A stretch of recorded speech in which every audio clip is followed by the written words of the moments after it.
Hey everyone, happy June. If I can ask everyone to mute your computers except for Lil and I, and we'll stop the music. And yes, welcome to June Zoom. It's hard to believe it's summer already, although in other situations it's about time, right? So but anyway, welcome, and we have a great guest, a friend of mine and a friend of writers, Lil Copan. Lil, it's great to have you with us. I'm going to get the screen here ready for everyone. So welcome. I'm going to ask you to share a little bit about your background. You've been with a number of houses, a number of imprints, and worked with a lot of terrific people. But tell us a little bit about your background, where you're growing up. In my mind, I think East Coast, but welcome. Thank you. Thank you all. It's great to be with you. Thanks for hosting, Don. East Coast is a place of my heart. I'm currently in Santa Fe, but I spent most of my life on the East Coast, but I grew up the first 12 years in Cleveland, Ohio, and in a community that was that was an immigrant community, and that sort of the diversity of that community, and my parents were very involved in the community. My father and both my parents were immigrants after World War II with the Slavic community and Ukrainian father. That sort of was very important and influential for me, influenced a lot of my sort of thought and religious sensibility. Growing up, when I was 12, we moved to Connecticut. And then from there, I went to school at University of Connecticut, English, art, creative writing, all were a mix of degrees. And after that, that's sort of when I went to at the time, Harold Shaw Publishers. That was my first editing. I had done internships with small presses, but that was my first job, and so very exciting. How did that happen? Did you move to Chicago in Wheaton, where they were, or what was the connection there? Yeah, I moved to Main Street, Wheaton. So there actually was, the connection was this sort of odd one. I mean, I grew up, I was a fan of Madeleine L'Engle's writing. I had started to see Lucy Shaw's work, and I was really interested in where sort of faith intersected less of a sort of church religious sensibility, but a way in which it sort of sparked conversation in a more of a sort of public forum. And I thought that Madeleine L'Engle and a lot of her work, both in fiction and nonfiction, spoke to me. And then, you know, her Walking on Water to me was this sort of early seminal, you know, piece on writing and art and faith, and you know, that intersection. And to me, it was like a really exciting book. I'm a visual artist as well, so I paint, and so that was very exciting for me. So the connection was a felt one rather than an actual one, but I had this sort of early moment of discernment that really set the trajectory for me. And I still can't always get back to that place of like how that came about, really trying to drill down into where my gifts were, what my interests were, what would continue giving energy. But I sort of felt my way into, the book world, and understood that a lot of my life wisdom to that point had come from these mentors I'd never met, and these books I'd read. So I sent a letter and a resume to Herald Shaw Publishers. At the time, Lucy Shaw, so was there were very Steve few. Ford still there? Yeah, Steve Ward was there Okay. at that time. So Lucy and Harold, her husband at the time, had sold the company, which kept the name. And, it was this, I knew that they were at an intersection I was very interested in. So I sent a note. They had just sort of had their literary series editor had left, and they were looking for a replacement, and There you are. there I was. So So many of us, I think myself included, stumble into publishing. My degree is in poli-sci, and I thought politics was the direction, and here I am. And you mentioned walking on water. I remember when we acquired Shaw, to be able to repackage that and take it out to a whole new generation of readers. Borders was at the time still in existence.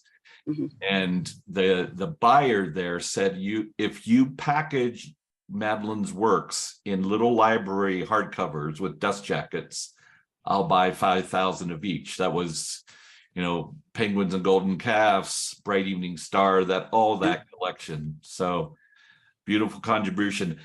Tell us you mentioned Madeline, of course, and Lucy. Tell us, what are some of the highlights as you look back, some of the memorable stories, because I'm sure you have them. Yeah, I have a couple memorables. I mean, Lucy Shaw, I think, is, my of memory and, constant back and forthing with Lucy. I mean, she was one of the sort of early mentors in that sort of faith creativity direction, really thoughtful engagement in, and, as was Madeline L'Engle, but I think Lucy Shaw with the publishing house kind of centered it. So there have been a lot of conversations with her that have been kind of a Nan Talese, if you will. Yeah, very good. Yeah. And Madeline L'Engle, I was this kind of funny, fraught, and wondrous relationship, working with her. I was a young upstart, and she had little, patience for me. So editing notes, where I'm editing now, you'll have writers who will sometimes, like say, okay, I'll consider that and, make this change, or, that doesn't really fit for me. But, maybe 90% of the notes have thoughtful engagement back and forth, and, aren't sort of dismissed out of hand. But the opposite was true with Madeline L'Engle, where, maybe 10% of the notes were considered and the rest were dismissed. So, and that's what happens when you can sort of write wherever you want to write. And but it she just this incredibly generous human being. I have this odd little story, but at one point, I had, this was my first job, I'm like going to the thrift store to like get everything I needed for, work clothes, briefcase, whatever, briefcase at the time, it was like old school. But and I found this great leather, like saddlebag that was, I thought was super cool. And she, she was like very excited about it. And then asked me where I got it, and I told her, and I don't know if she was disappointed with that or whatever, but it was the only one. And then a couple of years later, Robert Benson, who also worked with you, Don, Yeah. if you know his writing, and he does some good writing at the intersection of creativity, faith, and especially writing, not sort of the arts in general, but and he, he sort of hounded me, so he's now the keeper of the bag that Madeline L'Engle liked. So anyway, that's just not really a bookish story, but a fun sort of literary tracing of an object. Yeah, that's so good.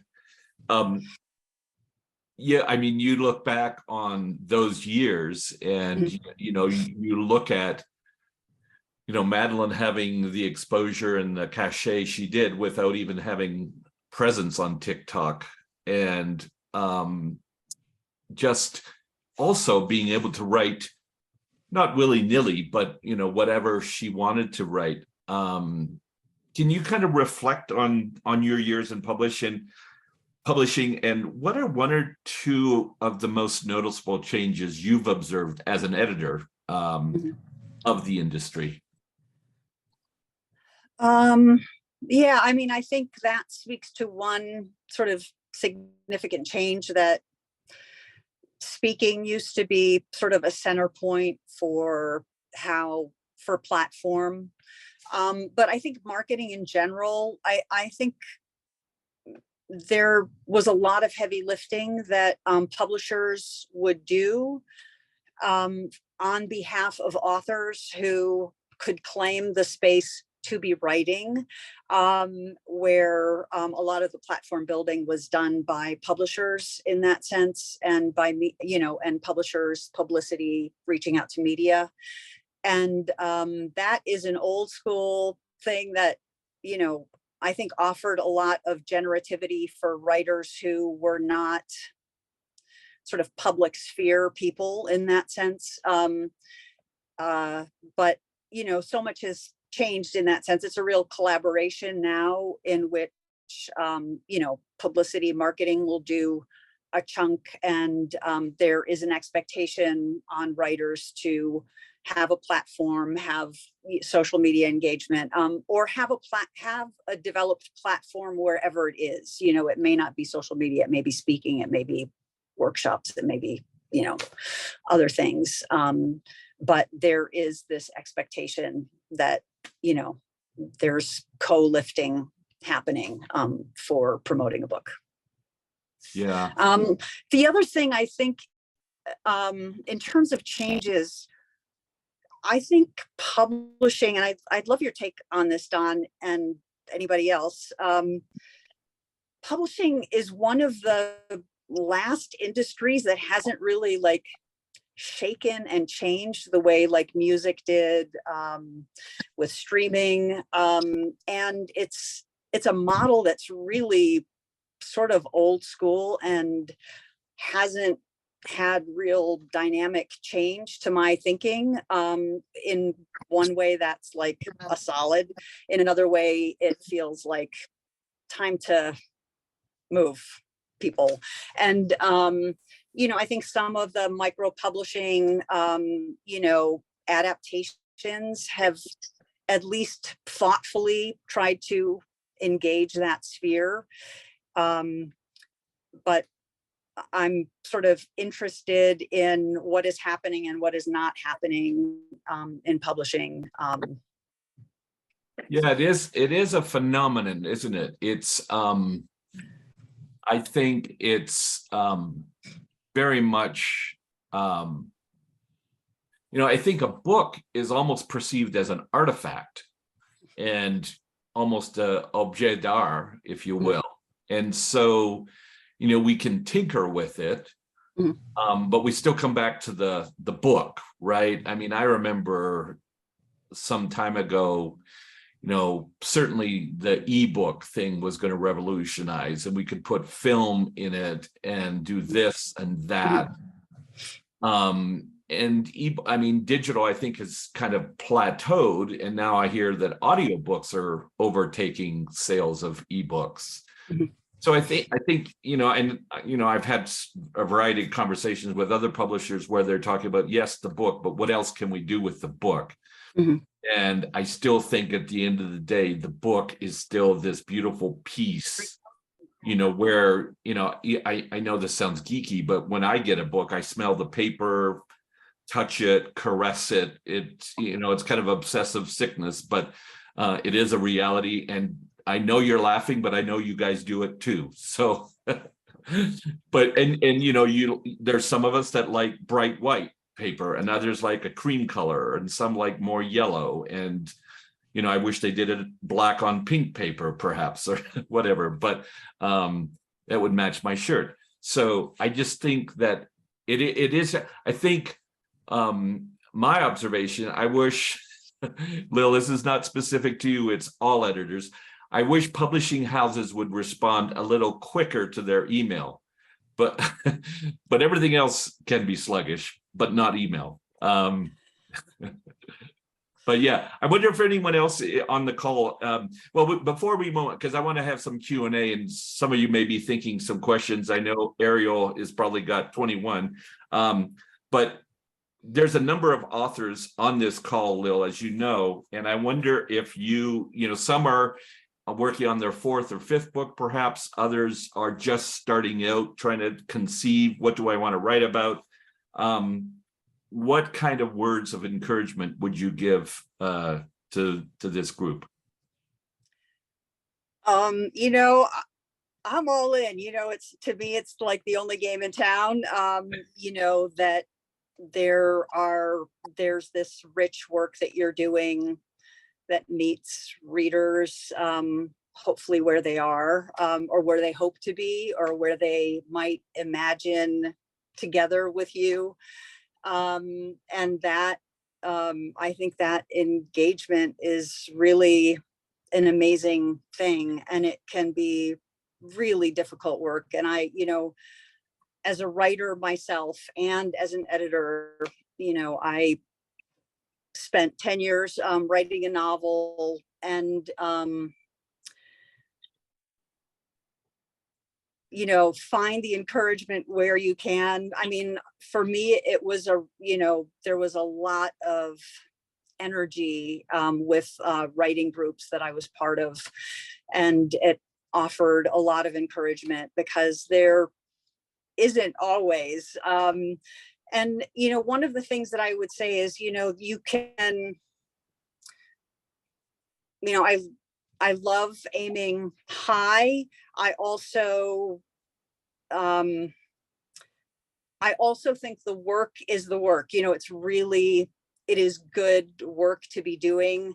And I think finding a fit for your work is really valuable when you think about a readership, when you think about where your work sort of meets a readership best.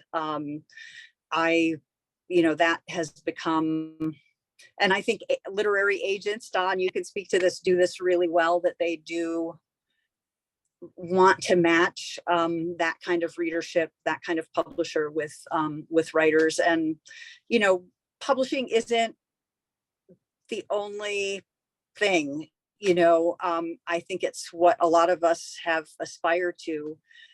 But there's something to be said for the good work of writing, and writing often in community, or writing that is shared in whatever way. And it is, I've worked with books that I've been, some that have done really well, others that have like tanked, and not because they weren't really strong works. And, I think we equate a certain kind of like sales or stature with writing, but I think some of the best writers I've met have been not published, or, published to very small readerships. But those readerships have been moved in profound ways. And I find that really profound in and of itself, that work, and writing, changes people. And, from writing you've read, sort of online blogs, media, to books that you've held and smelled. I think there's a great range of work and audience that can be met. Yes, yes. I'm sure some of you have some questions of Lil. If you do, unmute your screen, and I'll try to I think I've got everyone on my screen here. So if you have one, you can just raise your hand like this. That's easier. Susan Fish, go ahead with your question. Lil, nice to see you. It's great to see you. I hope you can hear me. I'm wondering, not only just for myself, but for others, what you're looking for. As much as I appreciate your word about publishing isn't the only, or like big publishing isn't the only way to go. But when you think about your role in acquisition, what are you looking for?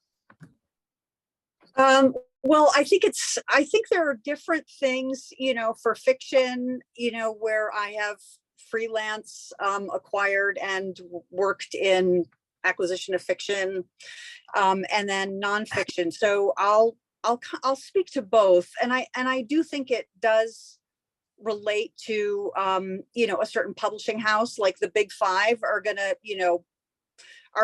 to be looking for certain thresholds. Like if it doesn't sell over a certain amount, it is not worth sort of considering or re-signing that author, and that has its own sort of considerations. I'm often looking for a niche readership that I feel can be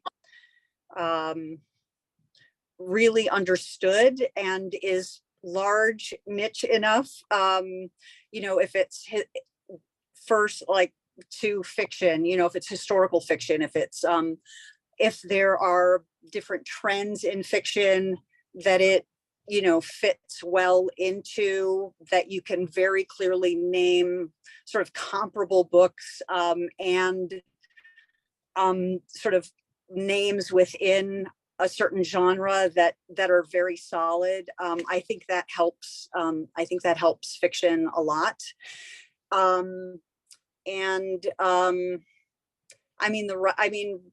Writing, I think writing leads with everything, but I think there's something about fiction where if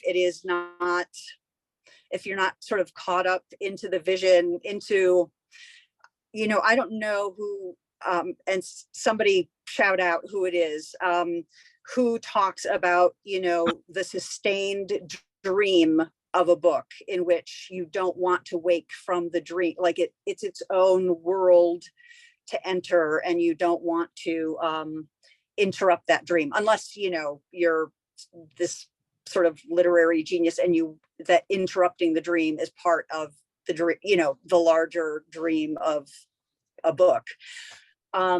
So, I do think, and I think with fiction and nonfiction, those first pages, they're the reason all of us pick up a book and say, I'm taking this, whether or not you read further. I mean, not to be discouraging, but the sort of numbers around how many books are purchased and the percentage of books that are read. So like maybe 5% of a given book is read, but it is often based on where it begins. I know there are a lot of blogs and, people writing about that, like the first line, or my thought around books. And I try to envision this when I'm acquiring fiction and nonfiction, but really nonfiction here, that, you have a title, you have a subtitle. I mean, you have these certain amount of seconds to capture interest or meet somebody's sort of beating heart and need in, you know, seeing a title, a subtitle, a, you know, jacket description, you know, a table of contents, you know, like, have you like been interested in something and then seen the table of contents and like, no, it doesn't do it.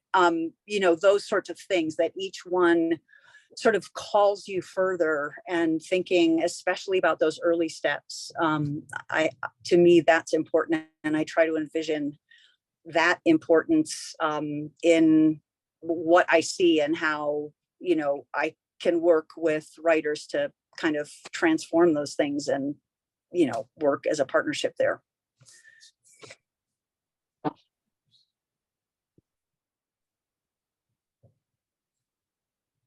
Sorry.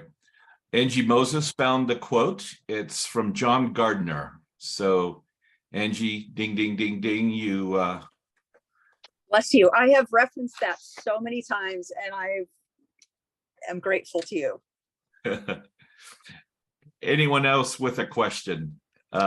Just raise your hand and I will try to see you on the screen. John, is that a scratch of the beard or a hand up? A mere scratch. Okay. But I have been, just in terms of what you've just shared about what you're looking for, as you're sharing, I'm going and looking at the PDF of my book, which is coming out next month, and going, okay, well, how does that first sentence read? And I just found a lot of what you named very encouraging in terms of the shape that this book has taken. So thanks for the small gift of that. Gladly done. One thing that I'm often talking with authors about is like, when you're sort of stuck on sort of shaping or architecture of a book, or thinking sort of title, jacket, I mean, not that you're writing the jacket copy necessarily, but that you're thinking jacket copy. I love going into bookstores and just like picking out the books that just call in the genres that you're working in, or some that are maybe, you know, intersectional with the books that you're writing, to see how others are solving problems related to table of contents or approach, or how they invite in the readers. And especially it's important for sort of memoir writers and those who are speaking to a personal story within kind of a larger structure, and how much the call to the reader needs to be there. I mean, readers want to be on a journey, and I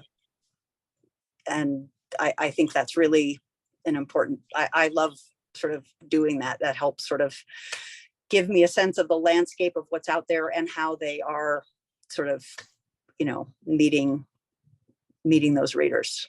Yeah, and you mentioned table of contents.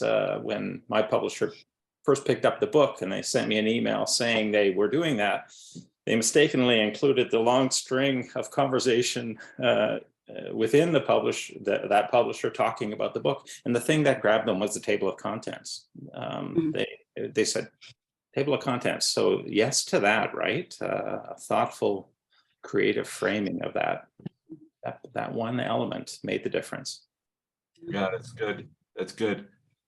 Beth, you had a question, but Beth is also a new face to Pape Commons. Beth's been teaching, so she has the summer off and is able to join us. Beth, very quickly, in 30 seconds or less, tell us about the book that you are working on. And your question, please. Yeah, so I'm working on a novel that addresses the intergenerational trauma of two women. One woman whose family comes from are Holocaust survivors, and another whose family are residential school survivors, and talking about what their friendship looks like, and in what ways are their experiences of that intergenerational experience similar, and in what ways does it actually function very differently because of the impact of colonization. And so But kind of telling a story of what that looks like. And there's a little bit of a mystery aspect to it as we see one of the women go missing and what happens with that. And so that's kind of the short version. And actually relates to my question, which is, with something like that, where you've got two kinds of stories, one that lands in an area that as a Jewish person, I'm much more comfortable talking about, and one that lands outside of my own personal background, although I've worked with Indigenous people for many years now.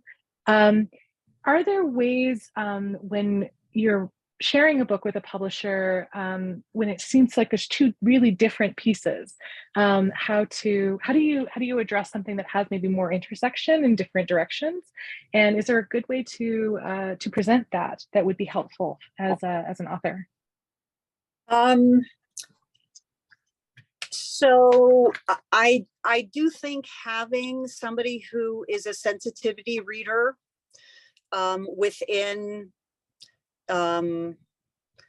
the sort of conversations that you are having is really important, and bringing them in, perhaps having somebody who is from an Indigenous community, sort of as somebody who would support your book in a genuine way. Like I think that's really important. I've seen several novels come to me recently that the work, even though somebody is sort of tangentially related to a community, there's work to be done, so that you are not sort of co-opting, you are not, that the respectful work that needs to be done by the author and not by, like, sometimes as a publisher,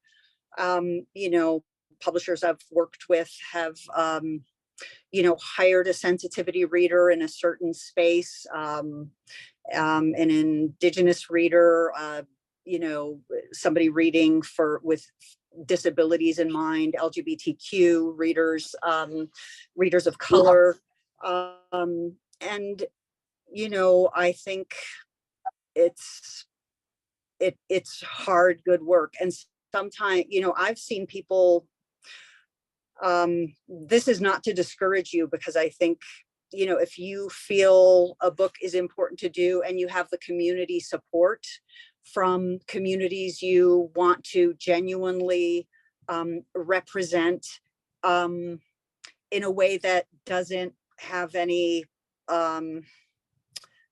in which it's not co-opted, but you as a storyteller, it's part of a larger story. I think having that support and doing the work, and like I've worked with a couple writers and who have were writing, and their realization about they're not, it's not their story to tell, even if they've and they have put projects aside for that reason, that they felt it wasn't respectful of a certain community in the ways that they hoped it would be. So I don't want to complicate it as much as to say it is, it's really important work. I really believe it, to do that work as a writer, respectfully, and of the different communities you're representing. So. Thank you, Lil. Yeah, I am actually working with an elder from our local community here, and she's agreed to kind of do that work with me. So, and with her community, so, and her nation. So, so I'm really thankful to hear that. It's kind of the direction that Donna and I talked about, even as I was thinking through how to do this and do this with honor and well. So, thank you. We have time for one more question, and so Ariel, if you'd unmute and fire away. Hi, Lil. Thanks so much for being here today. It's really great to hear from you about your experience. And I'm always interested to hear from acquisitions editors about a time, if you don't mind sharing a story, but a time that you perhaps took a big risk on an author and kind of why, like what you saw about them that really convinced you this was worth the risk. Um, Don't mean to put you on the spot. no, not at all. You know, so one of the author, and this is, you know, I don't know what communities you're from, but this is a sort of evangelical-ish direction. I had met up with Scott McKnight. I don't know if people know Scott McKnight. One of his early books was the Jesus Creed. And that's a book I acquired. And I had met him and I was working, I think, with Paraclete Press at the time, which is a spirituality trade facing spirituality and sort of Christian traditions, as well as a fiction line, Raven, that comes from there. But so I was at an academic conference and, you know, I was introduced to Scott and he was telling me about the Jesus Creed or this idea. He didn't call it the Jesus Creed at the time, I think. And I don't know, I was like, you know, it often takes a long time to like get something through your publishing program, through the publisher, through the executive team, through the editorial, through the marketing. So there can be like a good set of meetings, but I called the publisher and I said,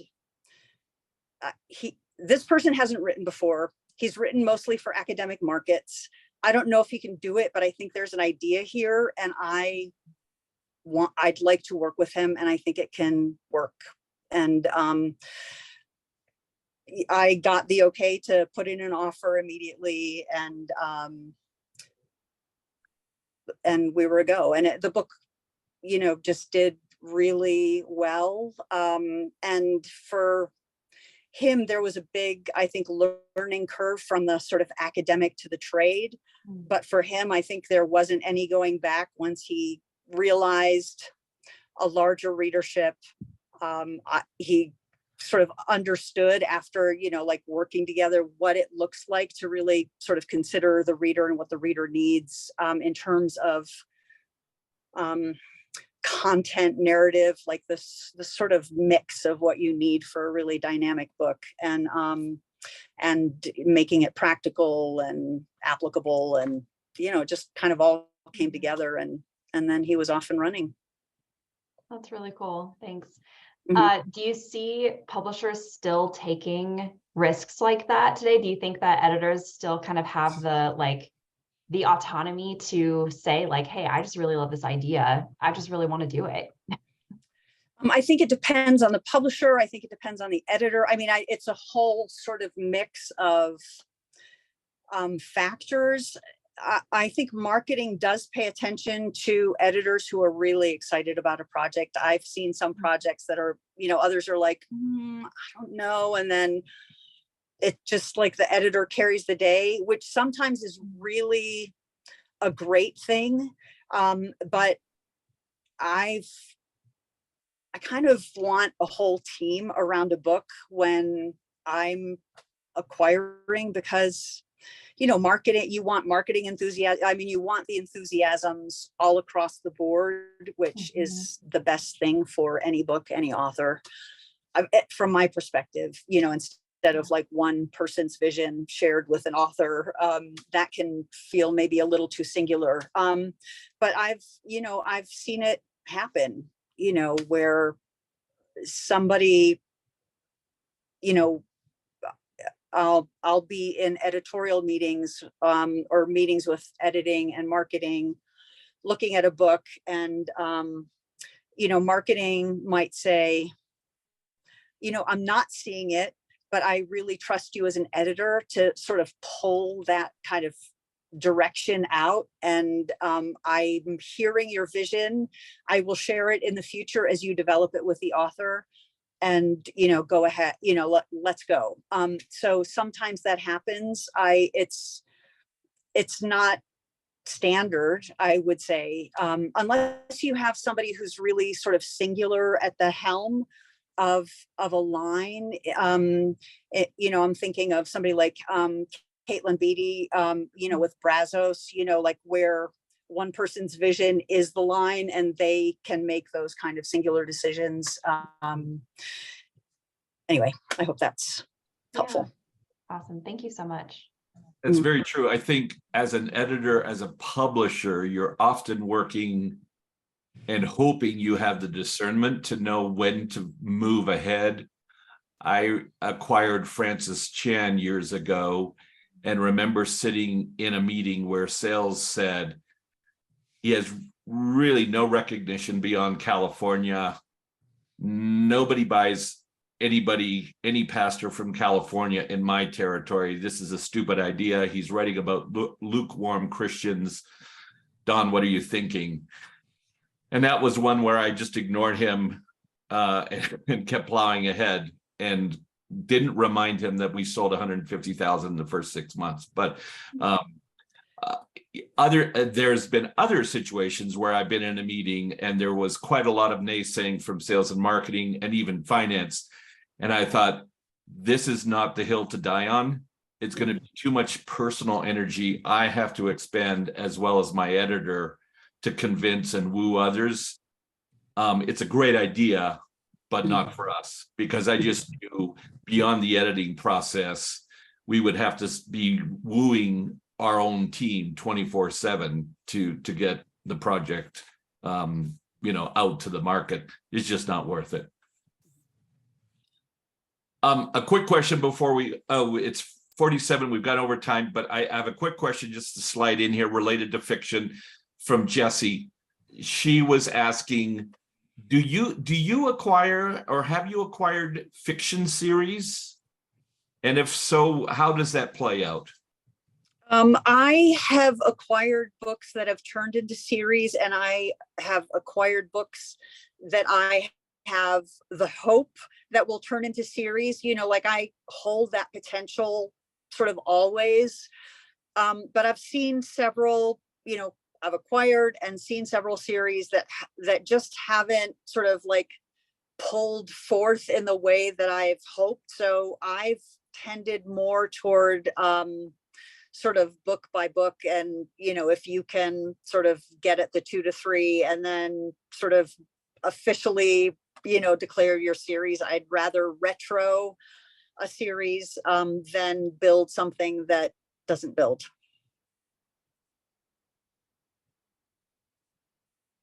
Great, thank you. Jessie, I hope was that a good answer? Thank you. You can, I mean, you can drill, I'll drill down if that's, do you want to,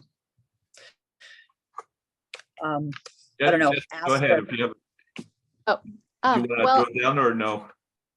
could I just ask, do you have a, do you see it playing out differently if there is a continuous like main character through the series, or do you see people wanting new main characters per book in a series? Because I'm getting a lot of that feedback from publishers that they prefer new characters, but readers are telling me they like continual main characters. So I'm just wondering how that all plays out.